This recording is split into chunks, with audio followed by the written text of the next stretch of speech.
Bonjour, ici Mathieu Ludovox.fr, bienvenue dans ce Ludo Chrono. Aujourd'hui, je vais vous parler du Grand Méchant Monstre, qui est un jeu pour 2 à 4 joueurs de 5 ans et plus, et des parties d'environ 20 minutes. Dans le Grand Méchant Monstre, chaque joueur et joueuse a une feuille et va dessiner un monstre. Vous pouvez partir des schémas de monstres qui sont indiqués ou inventer votre propre monstre entièrement.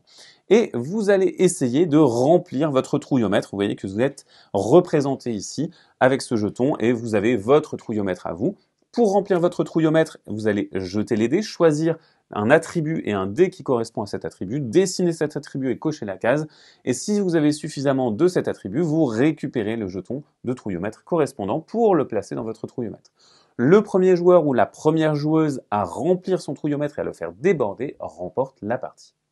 Voilà pour le principe du jeu. Alors maintenant, comment est-ce qu'on joue? Il y a un jeton premier joueur. Le joueur qui a le jeton premier joueur récupère tous les dés, les lance et va choisir un dé et le garder pour lui et dessiner cet attribut. Ici, je choisis une corne. Je vais donc cocher la première case de corne. On va de haut en bas et je vais dessiner une corne à mon monstre.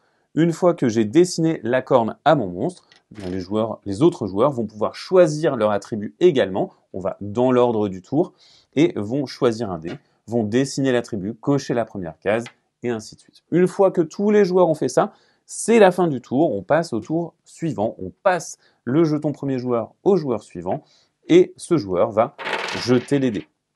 Il va choisir un attribut, le joueur suivant aussi, et moi, il me reste des dés, je vais choisir mon attribut. Ici, je vais cocher une deuxième case corne, et je vais dessiner une corne. Cette fois, ce sera une corne beaucoup plus droite, parce qu'on peut faire ce qu'on veut, et on peut dessiner la corne où on le souhaite. Par contre, vous voyez que en cochant la deuxième case, j'ai atteint une case qui me permet de récupérer ici cette tuile du trouillomètre. Vous voyez que on va avoir des tuiles qui correspondent à chaque attribut pour 2, 3 et 5 exemplaires de cet attribut.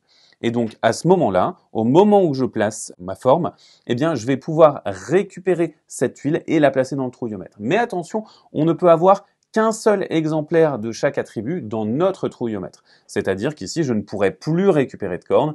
Par contre, évidemment, je pourrais avoir d'autres accessoires, d'autres yeux, d'autres jambes, etc. Et lorsqu'on place une tuile dans le trouillomètre, elle va commencer à le remplir. Si jamais je dois récupérer des cornes, parce que je récupère un dé avec une corne, à la place, je vais récupérer un décor. Vous voyez que ces décors sont beaucoup plus petits. Et lorsqu'on glisse un décor dans notre trouillomètre, qu'est-ce qui va se passer? Ce décor est plus petit, mais on va dessiner tout simplement un décor. Par exemple, ici, je vais dessiner un soleil. La partie avançant, on va dessiner de plus en plus d'attributs. Et si par exemple un joueur dessine sa 5e jambe et récupère cette tuile trouillomètre pour sa 5e jambe, et que moi j'atteins désormais ma 5e jambe, je vais pouvoir récupérer une tuile plus basse, et par exemple la tuile 3, et la placer parce que j'ai déjà dessiné 3 jambes. Et donc on va jouer comme ceci pour faire monter notre trouillomètre, et le premier joueur ou la première joueuse à faire déborder son trouillomètre remporte la partie. Voilà pour le Grand Méchant Monstre. Il s'agit donc d'un jeu dans lequel vous allez dessiner votre monstre, récupérer des dés pour essayer de faire grimper votre trouillomètre. Maintenant, c'est à vous de jouer. À bientôt sur ludovox.fr.